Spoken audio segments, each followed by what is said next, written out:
Bienvenidos a Repensar la Historia, un lugar para aprender y reflexionar sobre temas históricos. Soy Leo Historia y comenzamos.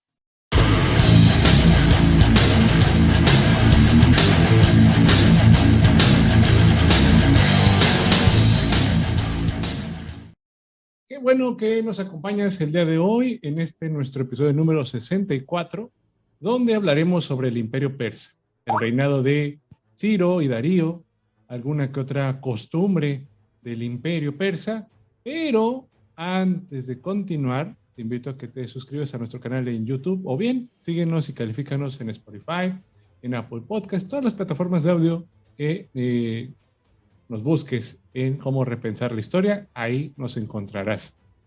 Además, recordarte que, bueno, ahí tuvimos algunas mesas antes de este episodio. Estuvimos hablando de la revocación del mandato, un conversatorio bastante interesante. Bueno, por este domingo 10 de abril en mi país, México, pues se estará haciendo ese ejercicio democrático llamado la revocación de mandato. Bueno, si te interesa, ahí date una vuelta por nuestro contenido. Y sin más, bueno, pues comenzamos con el Imperio Persa. A comienzo del siglo VII, los persas se unificaron bajo la dinastía Aqueménida, con base en Persia, en el sur de Irán, y uno de los poderosos de la dinastía fue Ciro, en el 559 hasta el 530 a.C. Creó un estado persa y reordenó el mapa político de la antigüedad. Ciro logró un control sobre la Media, Lidia, las costas jónicas, hasta llegar a la India. Una vez aseguradas sus fronteras orientales, decide entrar a Babilonia. La conquista de Babilonia fue de notable moderación y sabiduría, pues halagó la vanidad de los babilonios e incluso llevó el título de rey de todo, gran rey, poderoso rey de Babilonia, rey de la tierra sumeria, Akkad, rey de los cuatro cuencas, en fin. Ciro también permitió que los judíos regresaran a Jerusalén con los objetos sagrados del templo y reconstruirlo. Por ello, los judíos lo valoraron como el ungido de Dios. Pues aquí vemos un poquito esta idea que tiene Ciro de sí conquistar, pero voy a dejar bien parados a mis amigos, a mis vasallos, dejarles ser, pero que pertenezcan al imperio. Para sus contemporáneos de Ciro, el Grande, como así lo van a encontrar en los libros de historia, fue el merecedor de su epíteto. Según el historiador griego, Heródoto narró que los persas lo consideraban como un padre gobernador, benévolo y que los procuraba de todo tipo de bienes. Por lo que se sabe de Ciro, debió ser un personaje fuera de lo común para su época. Un hombre con profunda sabiduría y compasión durante la conquista y la organización de su imperio. Por si faltara algo decir de este personaje, pues guardaba un genuino respeto por las antiguas civilizaciones. Al construir sus palacios se valió de prácticas asirias, babilónicas, egipcias y libias. Estaba de verdad construyendo un imperio mundial.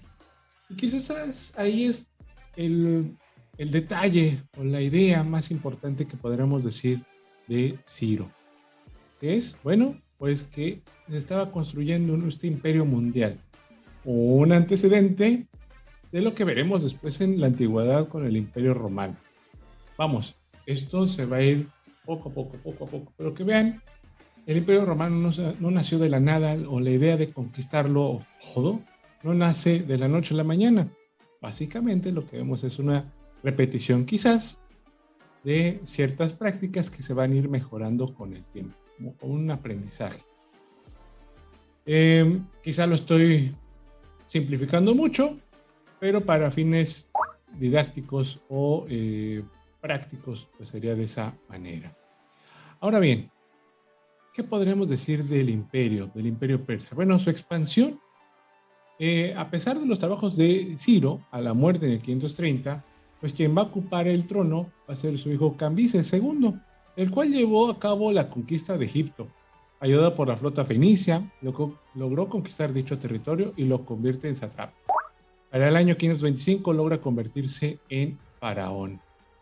A la muerte de Cambises, en el 522, Darío ocupa el trono después de un año de guerra civil. Durante su mandato logró codificar la ley egipcia y construyó un canal para comunicar el Mar Rojo con el Mar Mediterráneo.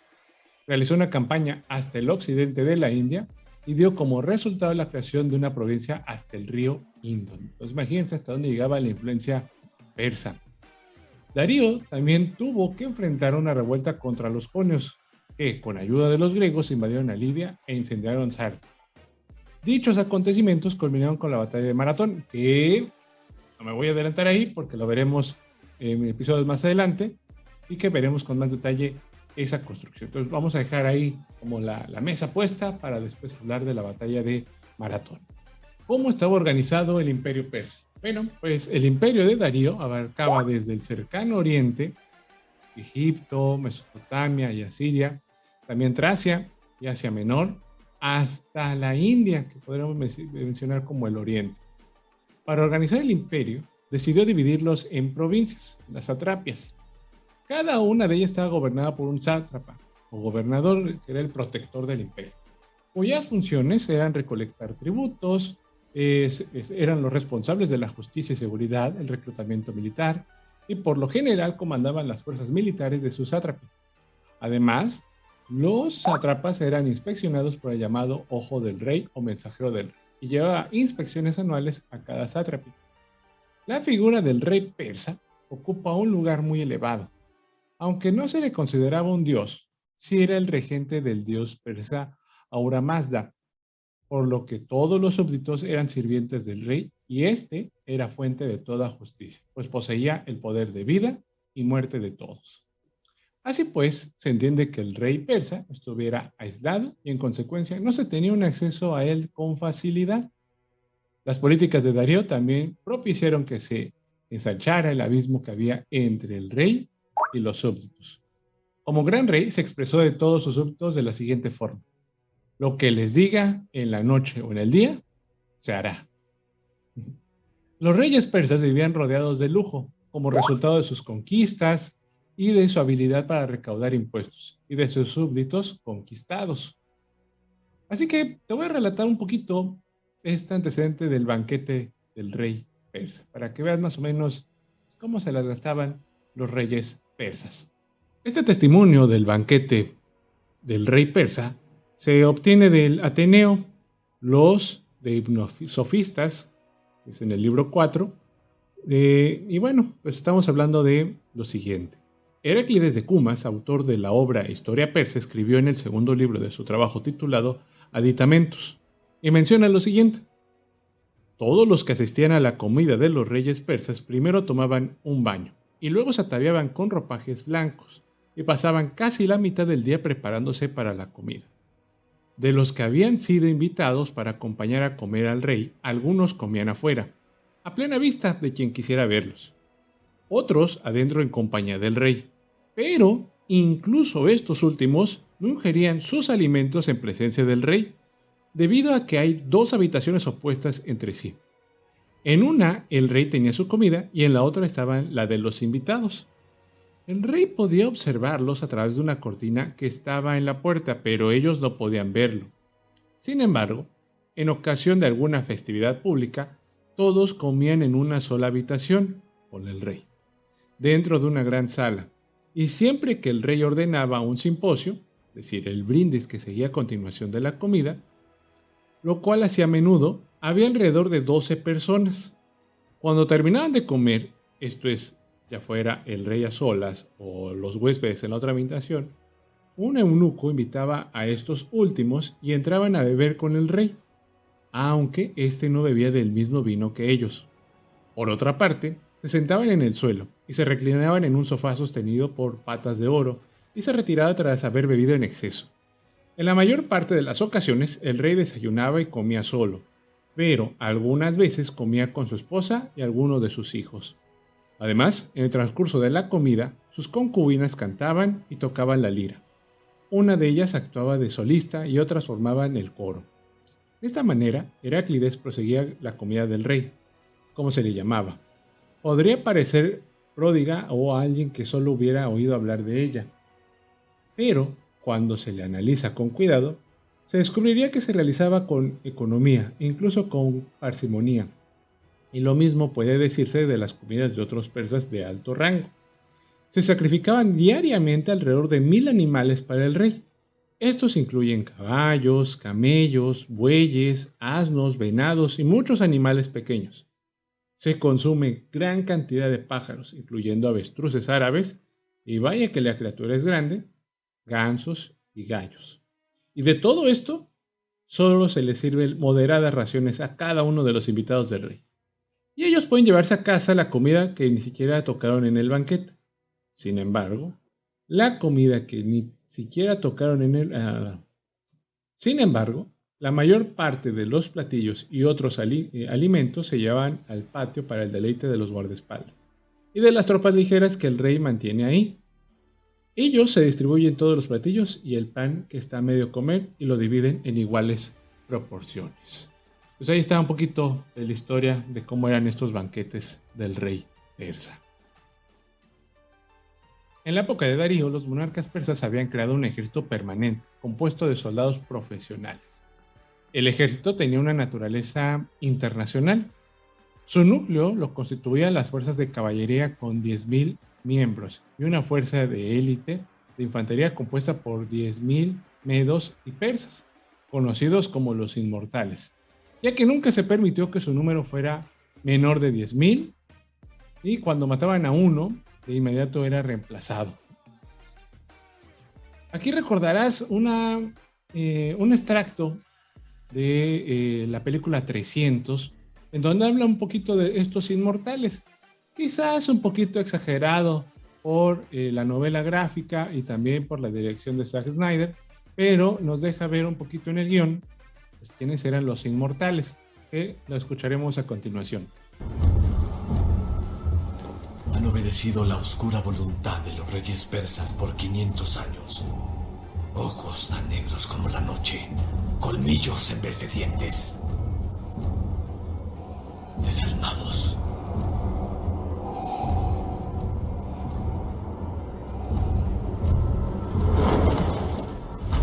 La guardia personal del rey mismo, la élite guerrera persa. La fuerza combativa más letal de Asia. Los inmortales.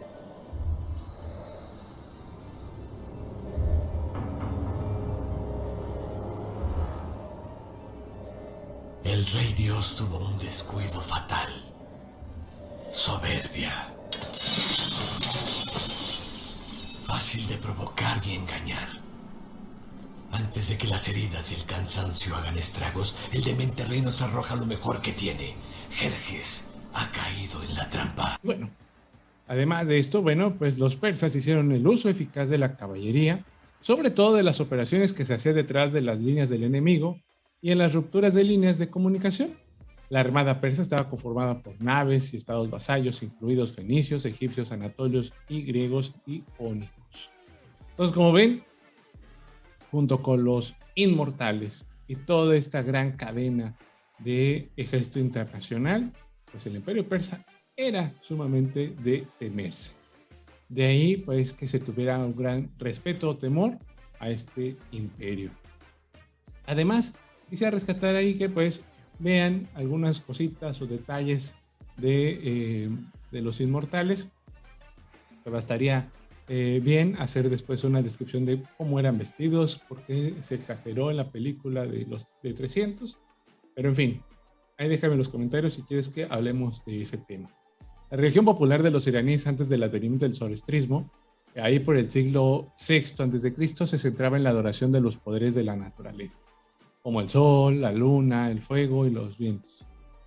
Mitra es un dios especialmente popular que representaba la luz, guerra, y que con ello llegó a concebirse como un dios solar. La gente adoraba y hacía sacrificios en su honor a esos poderes de la naturaleza, con la ayuda de los sacerdotes conocidos como magos.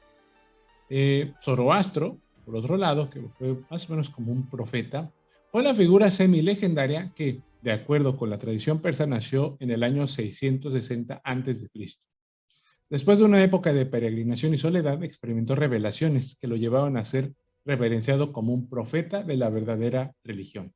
Zoroastro no introdujo un nuevo dios, sino que enseñó que Ahura Mazda, por largo tiempo, una de las deidades iraníes, era el único dios y su religión la única perfecta. Ahura Mazda, El sabio Señor, suprema deidad, dio el ser a todas las cosas. Aunque Ahura Mazda era supremo, tenía un contrario. La rectitud se opone a la mentira, la verdad a la falsedad, la vida a la muerte, la dualidad en sí misma. En el comienzo del mundo, el buen espíritu de Ahura Mazda se oponía al espíritu malvado. Los seres humanos también desempeñaron un papel en esta lucha cósmica entre el bien y el mal. Ahura Mazda, el creador, dio a los seres humanos el libre albedrío y el poder elegir entre el bien y el mal. El hombre bueno elige el camino recto de Ahura Mazda. Zoroastro proporcionó el juicio individual a cada una de las almas, que enfrentaría una evaluación final en sus acciones. Si una persona había llevado a cabo buenas acciones, entonces entraría al paraíso, el hogar del canto, o el reino del pensamiento recto. Si realizó malas acciones, pues entonces se arrojaría a su alma al abismo, la casa del pensamiento equivocado, donde experimentaría en adelante periodos de oscuridad, tormento y miseria. La lucha entre el bien y el mal se llevó a más allá de las abstracciones de Zoroastro para convertirla en un fuerte dualismo ético. El espíritu del mal llegó a convertirse en un ser real que se debería de rechazar mediante conjuros y encantamientos. Algunos historiadores creen que el zoroastraísmo, con su énfasis entre el bien y el mal, el juicio final e individual de las almas, tuvo un impacto en el cristianismo. Y si lo vemos así, recuerden que el cristianismo está hecho de varias religiones. Entonces quizás por ahí pudo haber pegado esto de lo que después se llamará el cielo o el infierno. Porque vean, prácticamente pues esos detallitos cuando intentamos mencionar para qué sirve el cielo, para qué sirve el infierno, pues tiene que ver con esto, con esta dualidad ética, hacer buenas acciones y la repercusión que hay si cometes malas acciones. Entonces, es algo que repensar y bueno, poner ahí el detalle que nada ha sido tan nuevo como lo que hemos visto en la actualidad. Ahora bien, ¿qué me gustaría que te quedaras de este episodio? Me gustaría que repensáramos a los persas, porque lo vamos a dejar aquí como en continuará, porque este imperio fue tan grande que lo vamos a retomar cuando veamos a los griegos. Entonces, básicamente vamos a ver los griegos contra los persas, van a tener ahí varias luchas, y de estas luchas podremos mencionar que van a salir varias cosas interesantes, y vamos a dilucidar este enfrentamiento entre el Oriente y Occidente. Entonces, sin más, pues espero que te haya gustado este episodio. Coméntame qué es lo que más te agradó, qué cosas no sabías, qué opinas sobre el juicio final. ¿Crees que aún aplica? ¿Crees que aún ya está muy desusado? Como he dicho, pues Dios ha muerto. En fin, platícamelo, coméntamelo en las redes y recuerda seguirnos en todas nuestras redes sociales de Repensar la Historia. Estate pendiente de nuestro contenido. Y sin más, pues me despido. Y recuerda, siempre se puede aprender algo del pasado. Soy La Historia y nos vemos en la próxima.